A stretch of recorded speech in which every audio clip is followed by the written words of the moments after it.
Thank you very much. Yes, I remember doing a story. Somebody was having a fundraiser to make sure that your family got down there. Christ Hospital did a fundraiser, right? Yeah, to get your family down there. I remember that. Down there for the Olympics. Thank you very much and congratulations. Our next inductee, Connie Jo Robinson Earls, and presenting from the committee is Missy Sears. Connie Jo Earls ran at Reading High School in North Carolina State. In high school, she won 3 1600 state track titles, 2-time individual state cross-country titleist, competing in an impressive senior cross-country campaign by winning the Kinney National High School Cross-Country Championships, now the Foot Locker Cross-Country Championships in 1981. In track, she set the state high school record in the 1600. At NC State, she was an All-America several times, scored 3 times in the NCAA cross-country championships and once at the TAC cross-country meet. She has continued her involvement with running and her service for the community, helping numerous high school athletes as a running coach and a personal trainer. She's also developed a business called Outdoor Adventures for middle school students, which combines 2 of her passions, sports and science. She's taught science in her public middle school for 22 years, and she was inducted into the La Rosa's Hall of Fame in 1995. Please welcome our next inductee, Connie Jo Robinson Earls.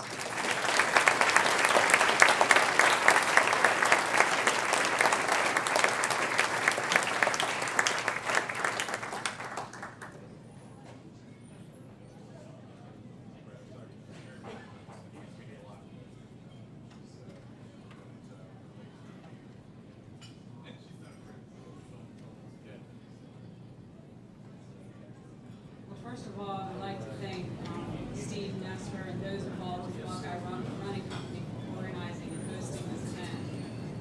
It's really exciting because it's like a reunion, and I got to see my 5th grade teacher, a middle school teacher, and a high school teacher, so I'm very excited about that.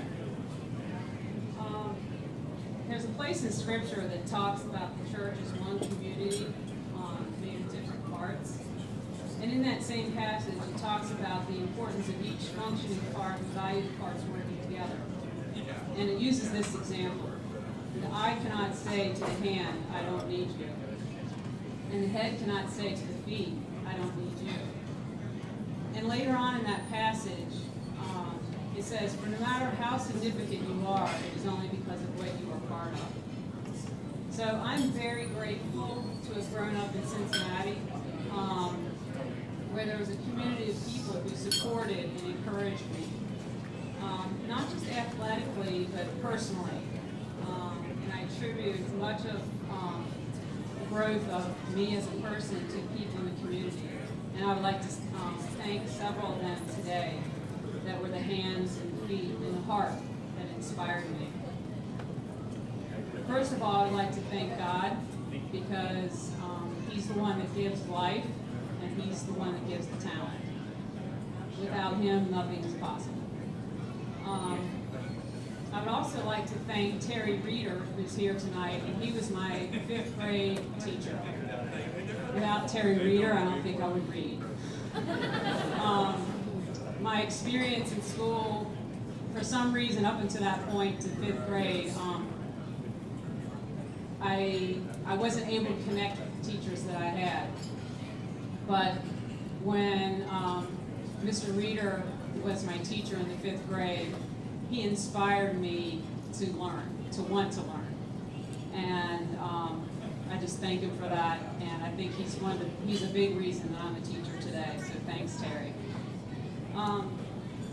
Second of all, I would like to thank Glenn Moore, who's here.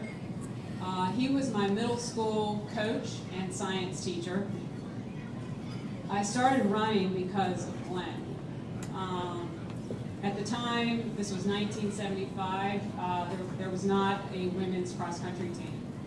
And I remember Glenn talking me into running cross-country on boys' team.